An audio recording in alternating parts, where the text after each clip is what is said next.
This is 7 National News, and in our top story. The UAE Vice President, Prime Minister and the ruler of Dubai, His Highness Sheikh Mohammed bin Rashid Al Maktoum, held a meeting with the editors-in-chief of local newspapers, national media industry leaders and representatives of Arab and international news agencies in the UAE. During a meeting, His Highness Sheikh Mohammed highlighted that the Arab and Islamic world is in need of a balanced media that maintains the highest standards of integrity, objectivity and impartiality, and it should not serve one's personal interests but that of the entire community.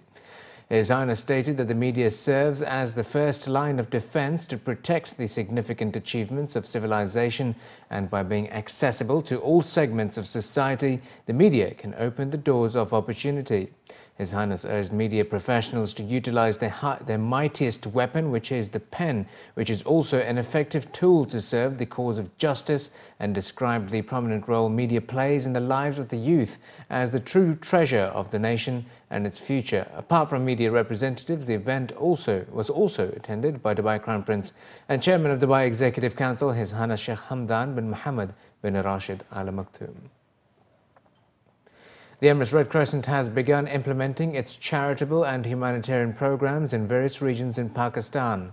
The program includes the distribution of food parcels and provision of iftar banquets, and is being coordinated by the ERC office in Islamabad with the help of ERC staff and volunteers in coordination with the UAE Embassy in Pakistan.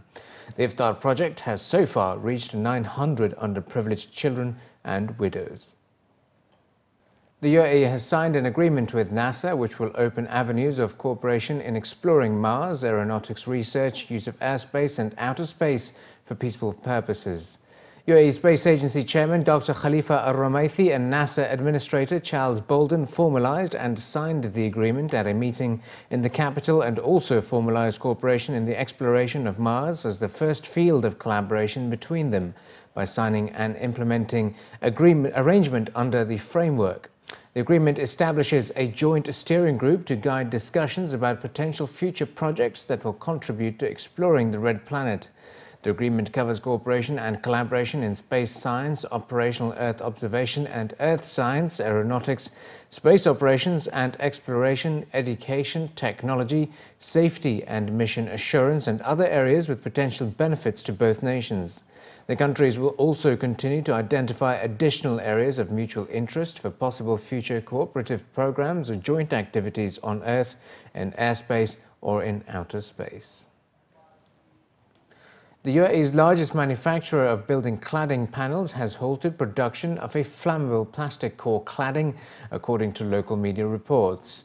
Ahead of the release of a revised UAE Fire and Life Safety Code, the chairman of Mulk Holdings, of which Alubond USA Metal Composites is the flagship brand, was quoted in local reports as saying that the firm would end production of the controversial products after a series of tower fires, including the New Year's Eve blaze at the Andros downtown Dubai.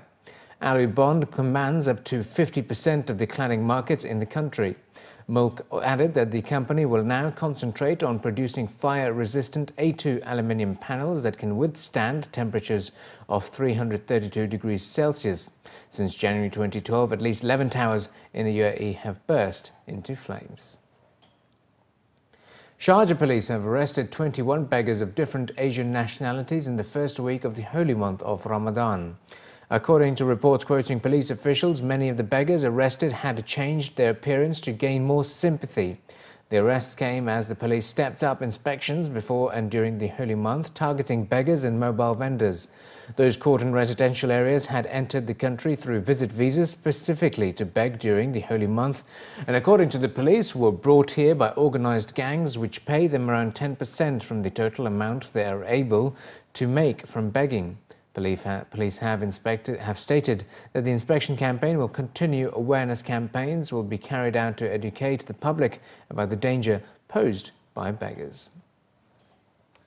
The Liwa Date Festival this year is expected to attract up to 70,000 visitors to the western region town. The Emirati Heritage Festival, which will take place from the 20th to the 30th of July, will award 220 prizes worth 6 million dirhams to the winners of a range of heritage, cultural art and farm produce competitions, including the producers of the best dates, lemons and mangoes. In a local report, Ubaid Al-Mazroui, the festival's director, stated that the festival is one of the most significant in terms of ensuring cultural development that celebrates the country's heritage for future generations. The festival also aims to stimulate the Western region's economy, and one of its top priorities is to encourage farmers to produce better quality fruit to gain local and international recognition. According to the United Nations, the UAE has planted about 22 million palm trees over the past few decades. The UAE also holds a leading position among more than 40 countries in the production and export of dates. And finally, in the bulletin, in the spirit of sharing and giving during the holy month of Ramadan, Majid Al Futtaim have invited the public to make a difference by donating their old items to support the underprivileged with the help of Emirates Red Crescent. To mark the launch of the 10th edition of their annual Make a Difference campaign, Majid Al Futtaim hosted over 25 children from the Red Crescent orphanage for iftar, which is expected to include cultural events and charitable activities throughout the holy month. Running until Eid al-Fitr, donation points will be set up across 19 of their shopping malls across the region, where the public have been encouraged to donate toys, clothes and books for the underprivileged families. Commenting on the launch, the manager of Red Crescent UAE stated that the public's support is expected to help over 120,000 orphans around the world that are registered with the charity organisation. According to the representatives from Majid Al Futtaim, collection points can also be found in participating Carrefour, Magic Planet, Ski Dubai and Vox cinemas.